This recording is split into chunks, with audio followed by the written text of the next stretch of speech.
Bonjour à toutes et à tous, c'est Émilie du site astro-intuitive.fr. Je vous retrouve pour la nouvelle vidéo concernant la pleine lune du 9 février 2020. Et vous allez voir que eh bien, pour cette nouvelle vidéo, j'ai décidé de vous proposer autre chose, de vous faire une autre présentation. Voilà, ça fait environ 3 ans que je fais des vidéos pour chaque nouvelle lune, pleine lune. Ça fait 3 ans que vous me voyez non-stop avec beaucoup de fidélité. Par ailleurs, je vous en remercie. Mais voilà, je pense qu'il est temps de vous proposer autre chose, de passer à autre chose. Donc notamment déjà de ne plus forcément, voilà, peut-être le point de mire des vidéos, parce qu'effectivement, c'est pas vraiment ma tête qui est intéressante, mais c'est la carte. Donc ça me va très très bien de vous proposer cette nouvelle forme. Et puis surtout de vous proposer comment dire, un diaporama qui va reprendre ce qu'on va voir pour ces nouvelles lunes. Et vous allez voir en fait que ça va nous permettre, en fait, déjà ça va me permettre quelque chose de génial qui est d'enfin pouvoir vous montrer la carte du ciel qu'on me demande à chaque fois. Et puis peut-être pour vous de pouvoir suivre de manière plus facile. Et surtout, c'est ça que je veux vous dire, c'est que ces présentations, en fait, la présentation que je vais utiliser pour cette vidéo, vous allez pouvoir la retrouver sur mon site au format PDF, donc vous pourrez la télécharger si vous voulez avoir un petit rappel après cette vidéo des principales énergies. Pour la pleine lune, voilà, vous pourrez la télécharger sur mon site. Donc j'espère que c'est clair, mais voilà, donc c'est la proposition que je vous fais. On va voir si ça vous plaît, on va voir si on continue comme ça ou pas. Mais voilà, bref, on cherche. Et puis voilà, en fait, je me suis aussi bien amusée à vous préparer cette petite vidéo. Alors voilà, ce que je vous propose désormais, c'est donc bien sûr, on va voir la carte, donc ça c'est le thème de la pleine lune, mais avant de rentrer dans le vif, alors on m'avait dit la dernière fois que c'était un petit peu brouillon, que je m'y perdais un peu dans mes explications, ce qui est possible, c'est vrai qu'il y a beaucoup de choses, mais voilà, je vous propose pour cette vidéo de reprendre de manière un peu synthétique qu'est-ce qui va être important pour cette pleine lune, sachant finalement que les pleines lunes sont aussi, peut-être pas des excuses, c'est un peu fort, mais qui sont des moments clés du cycle qui nous permettent de faire le point sur tout un tas d'aspects astrologiques qui ne sont pas forcément que en lien avec la pleine lune, mais voilà, tous les 15 jours, ça nous permet un peu de faire le point. Voilà, et donc je vais essayer aussi de vous faire des capsules vidéo peut-être un peu plus courtes, un peu plus efficaces en tout cas. Alors plus courtes, je sais pas, hein, je vais voir parce que je suis toujours très bavarde, surtout quand ça concerne l'astrologie. Mais en tout cas, voilà, peut-être un petit peu plus efficace pour que vous ayez des repères plus précis, voilà, des clés plus faciles à utiliser. Alors on va commencer déjà par une vue d'ensemble.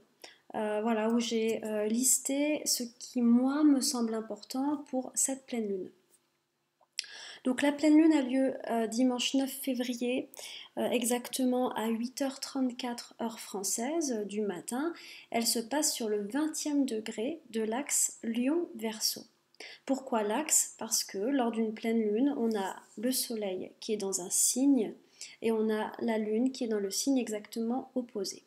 Donc là, on a un soleil en Verseau à 20 degrés et une lune en Lion à 20 degrés. Donc cette pleine lune met en résonance l'axe Lion-Verseau avec sur cet axe qui est comme un équilibre entre deux opposés. Cet axe, il semble basculer plus du côté du Lion. Donc on va voir ensemble quelles sont les thématiques du Lion, parce que finalement, quand une planète est dans un signe, elle imprègne l'ambiance collective et c'est comme si elle nous posait des questions en lien avec ce signe. Donc on va voir juste après. On retrouve également toujours une conjonction, la fameuse conjonction entre Saturne et Pluton en Capricorne, une conjonction très étroite puisqu'elle vient juste de se passer au mois de janvier, hein, donc là il y a quelques jours. Donc on va revoir un petit peu. Bon, je ne ferai pas non plus trop long parce qu'on en parle à chaque fois, mais c'est vrai que c'est c'est vraiment la toile de fond 2020 parce que cette conjonction, du coup vous aurez l'occasion de le voir à chaque vidéo puisque je vais vous montrer la carte, vous verrez que cette conjonction entre Saturne et Pluton, eh bien elle va perdurer pendant, pendant les mois à venir et pendant toute l'année 2020. Ce qui est notable sur cette pleine lune là actuellement dans le ciel, c'est que il n'y a pas de planète rétrograde. Toutes les planètes sont directes, donc ça c'est assez notable. Euh, dans le sens où on a une énergie qui est assez libérée, hein, qui va de l'avant. Ce qu'on va noter également, ce qui va être parlant, c'est, on va y revenir, c'est sur Vénus. On a une conjonction entre Vénus, la Lune noire et Chiron en Bélier. Donc je vais revenir après dessus, vous expliquer ce que ça donne. On retrouve également une conjonction entre Mercure et Neptune en Poisson, et la pleine lune est en trigone à Mars en Sagittaire. Donc voilà, c'est ces points-là que nous allons énumérer ensemble.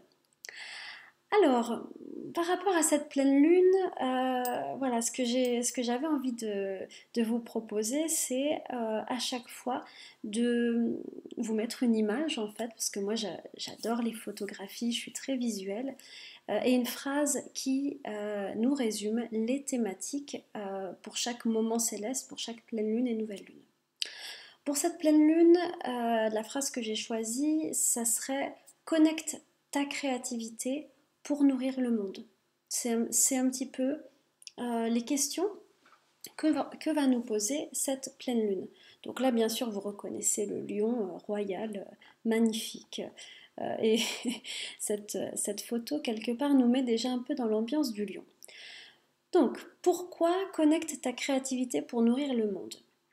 Alors, parce que, donc on va prendre la carte du ciel actuelle, donc nous retrouvons ce dont je vous parlais tout à l'heure, à l'instant, l'opposition entre un soleil en Verseau à 20 degrés et une lune en Lion. Alors là, le logiciel l'a mis à 19 degrés 59, mais voilà, il faut comprendre que on est à quelques secondes de la pleine lune.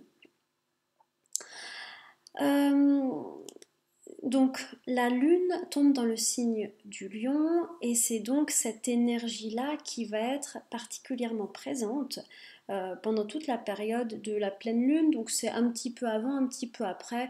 Donc vous comptez en gros du 6 au 12 février, quelque chose comme ça. Alors, le signe du lion, c'est un signe de feu et surtout c'est un signe qui est en lien avec, alors je reviens un petit peu à notre magnifique lion, qui est en lien avec plusieurs choses. C'est déjà un signe qui est en lien avec le fait de se voir soi-même et reconnaître en fait nos talents, reconnaître en quoi on est quelqu'un de spécial, on est quelqu'un d'unique, en quoi chacun d'entre nous a des zones de brillance, des zones de compétence en quoi voilà, chacun est talentueux à sa manière et dans un domaine spécifique. Le fait de savoir se voir comme ça, de savoir reconnaître ses talents, de les mettre en valeur, de les exprimer, tout ça, ce sont des compétences en lien avec le signe du lion. Je ne dis pas forcément que des personnes qui sont lions sont forcément dans cette dynamique, mais en tout cas, c'est la question que pose le signe du lion. C'est d'ailleurs si vous êtes lion, c'est un petit peu au niveau de votre chemin de vie, c'est ça qu'on vous demande, hein, quelque part, de répondre à ces questions. Voilà, c'est vraiment le fait d'apprendre, en tout cas pour cette pleine lune, de plonger notre regard sur nous-mêmes et de se poser la question, mais quels sont mes talents? Voilà, en quoi est-ce que je peux être brillant? En quoi est-ce que je peux être talentueux? Et le lion, il est en lien également avec la notion de confiance en soi, d'amour de soi, de reconnaissance de ses talents, ce qui signifie également de reconnaissance de ce qui nous est facile, de ce qui nous est agréable. Hein, c'est toutes ces questions-là. Si vous prenez par exemple l'image du lion dans l'animal, il fait partie des animaux qui dorment le plus. Donc on n'est pas c'est très différent de l'énergie capricorne dont on a beaucoup parlé. C'est pas une énergie d'effort. Naître à ses talents, c'est pas quelque chose de laborieux pour acquérir peut-être une compétence. Non, c'est qu'est-ce qui nous est naturellement facile. C'est ça, hein, les questions du lion. Et ce signe du lion, il est vraiment en lien avec la créativité, avec le fait d'être créateur, de créer. Donc créativité, ça peut prendre tout un tas de formes, de la créativité artistique jusqu'à la créativité imaginative, la créativité, celle qui trouve des idées, des solutions aux problèmes, celle qui prend quelque chose et puis qui dit bah tiens je vais faire carrément autre chose. Voilà, ça c'est la créativité du lion. Maintenant, donc ça c'est tout ce qui concerne le lion. Donc si on résume, l'invitation pour cette pleine lune c'est reconnaître nos propres talents, les exprimer de manière créative, connecter sa créativité. Plutôt sympa, hein, comme programme de pleine lune, on a connu pire. Maintenant, comme je vous disais, on est dans une pleine lune et la pleine lune, c'est la mise en mouvement d'un axe. Ici, l'axe, c'est Verseau, soleil en Verseau, lune en lion. Donc l'idée, c'est de dire, ok, connecte ta créativité, mais dans quel but? C'est pas seulement connecte ta créativité pour avoir plus confiance en toi, pour t'amuser, etc. C'est pas seulement ça. C'est en lien justement avec le but de ce soleil en Verseau. En ce moment, le soleil, il est en Verseau. Et en fait, du coup, il éclaire ce signe-là. Et du coup, le but du Verseau, c'est justement, c'est ça l'équilibre dans cet axe Lion-Verseau, le but du Verseau, c'est de faire bouger les choses au niveau collectif.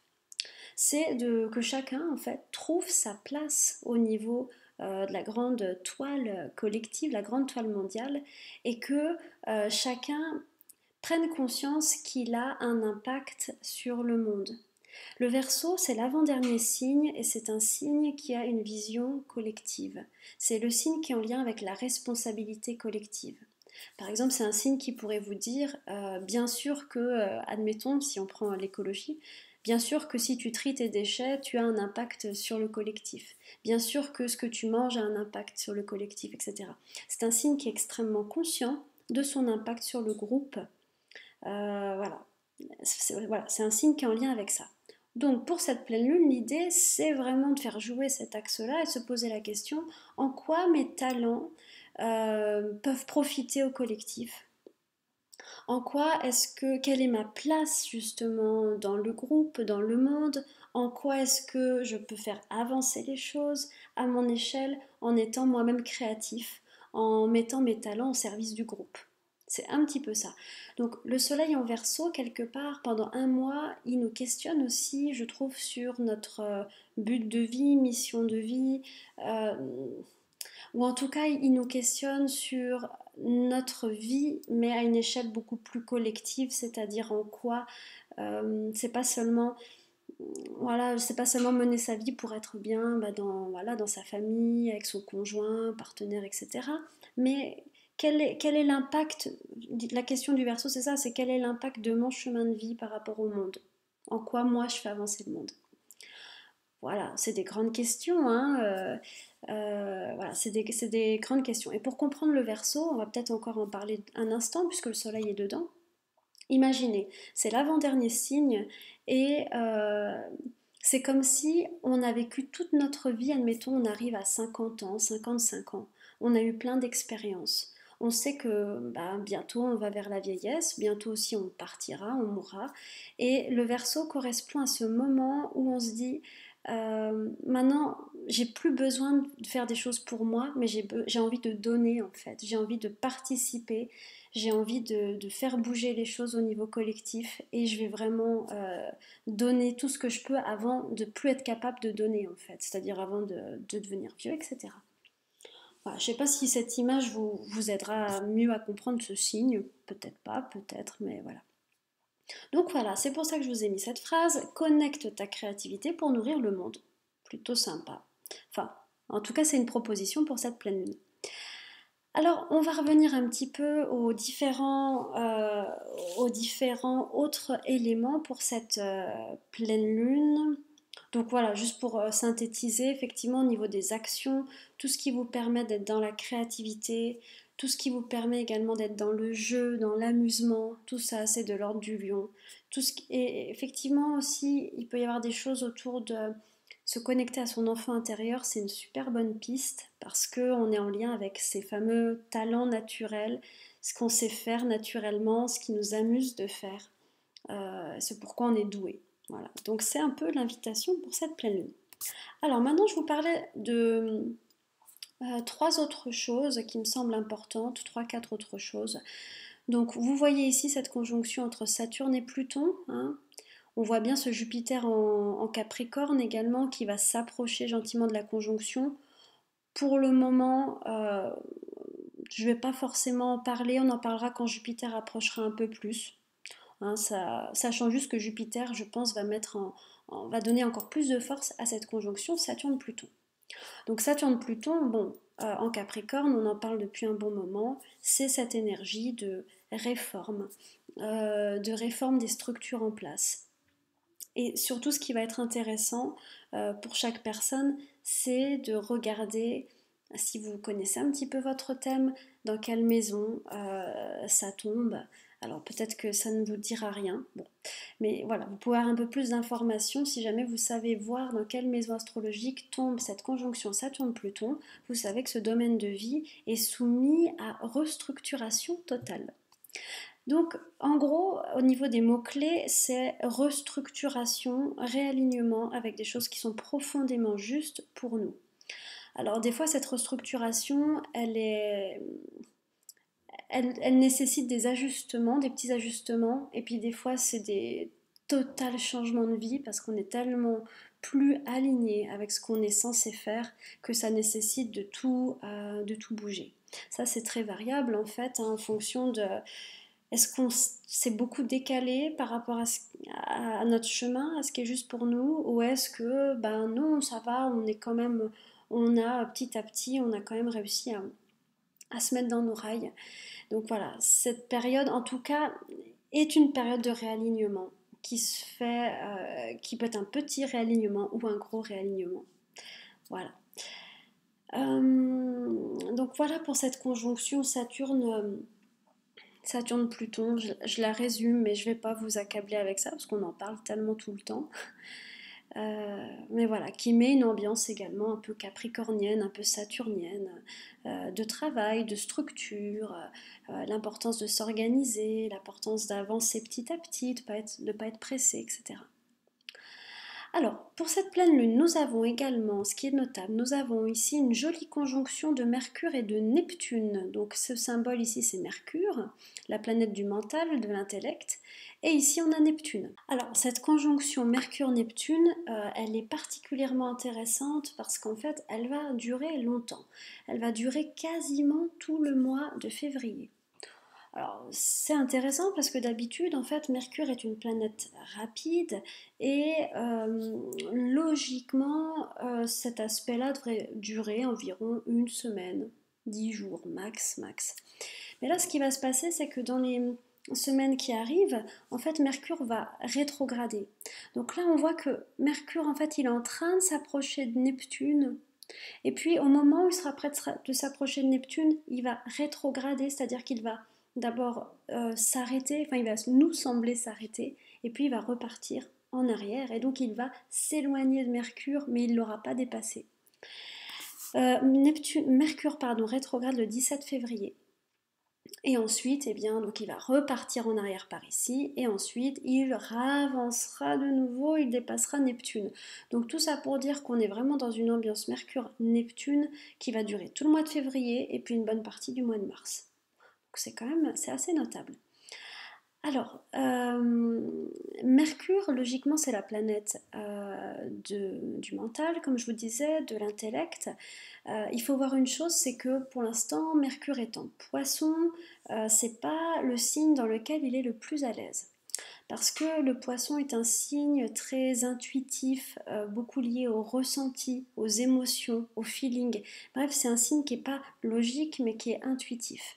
Donc Mercure qui est là-dedans, autant dire qu'il se sent pas très à l'aise, qui peut correspondre pour nous un peu à une baisse de l'esprit logique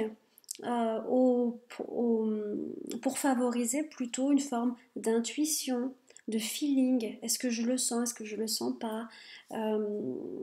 Voilà, on va plutôt travailler plutôt avec une forme d'inspiration que d'intellectualisation.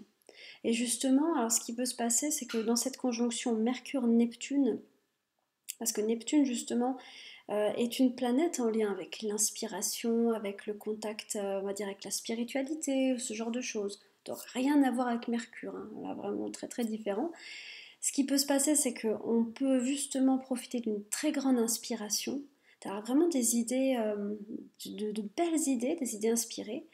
Mais par contre, au niveau du mental, du discernement, on peut se sentir un petit peu confus en fait, c'est-à-dire ne pas y voir clair, ne pas savoir où on va exactement, sentir dans le flou, même on peut sentir comme une forme de brume au niveau de l'état de conscience, pas être complètement présent, se sentir un peu comme, voilà, comme s'il y avait une brume autour de nous.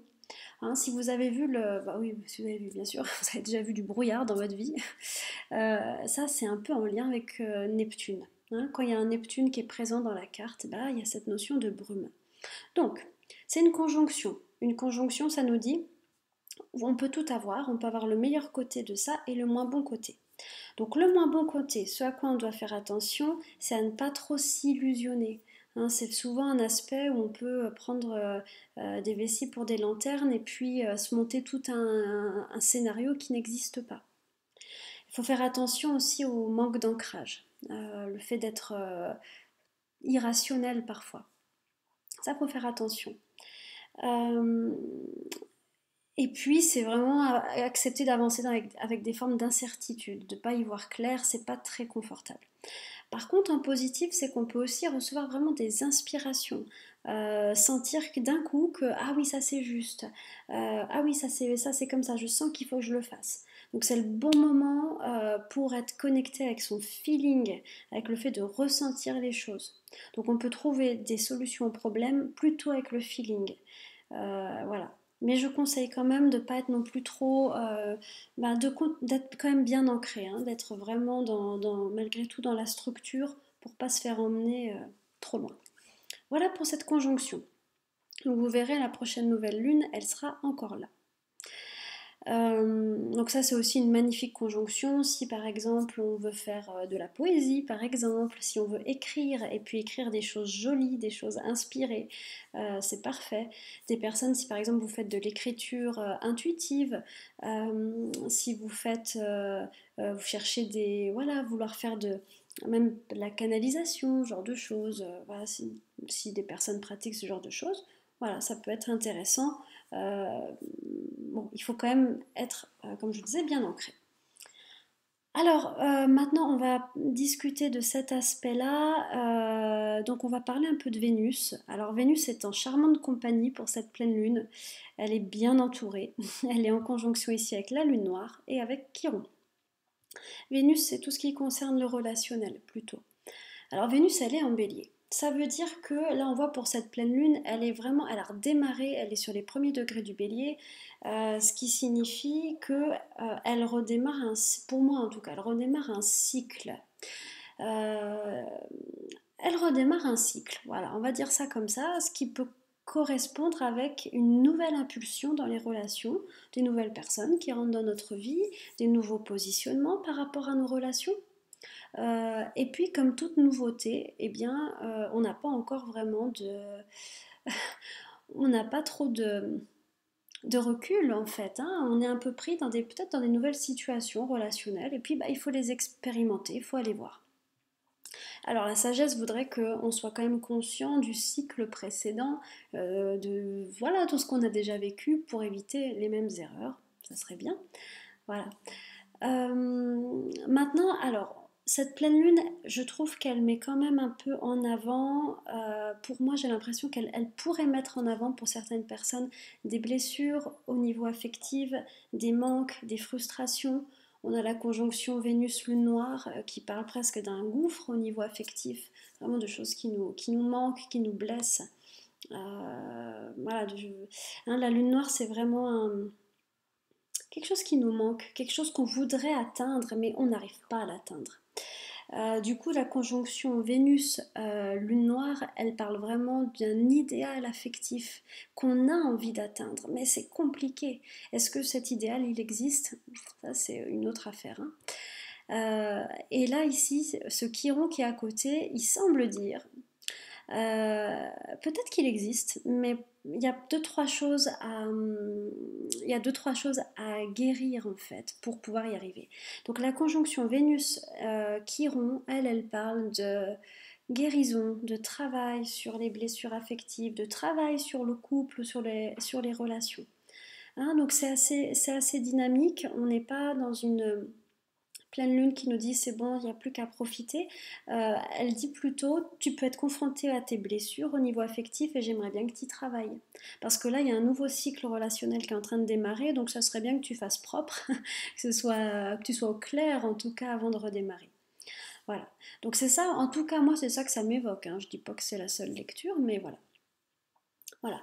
Et enfin, pour finir, ça c'est ce qui me semble le plus important. Et pour finir, vous avez ici un joli trigone de la Lune à Mars qui va nous donner vraisemblablement pas mal d'énergie pour cette lunaison, enfin, pour cette pleine Lune, la capacité à passer à l'action, voilà, à faire concrètement les choses.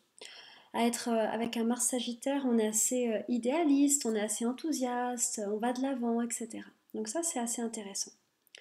Voilà, bah écoutez, je vais m'arrêter là parce que comme vous pouvez le voir, mon disque est presque saturé, enfin peut-être vous ne le verrez pas. J'espère que cette nouvelle forme vous plaît. N'hésitez pas à me donner vos commentaires, vos avis. Voilà, c'est toujours très intéressant. Et puis moi, je vous retrouve dans 15 jours pour la nouvelle lune. Et puis voilà, on va essayer de décrypter tout ça. Donc le PDF de la diaporama est mise sur mon site. Ah oui, pardon. Juste, voilà, vous retrouverez dessus, j'avais oublié.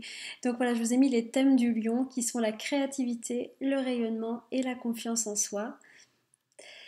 Et voilà, donc vous retrouverez sur la diapo, donc vous avez l'adresse de ma page Facebook parce qu'on me demande souvent comment être au courant de ce qui se passe, les ateliers, etc.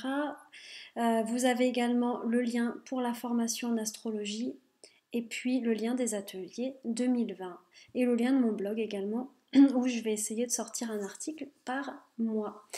Voilà, et ben je m'arrête là, je vous remercie pour votre écoute, je vous embrasse bien fort et puis je vous dis à dans 15 jours. À bientôt.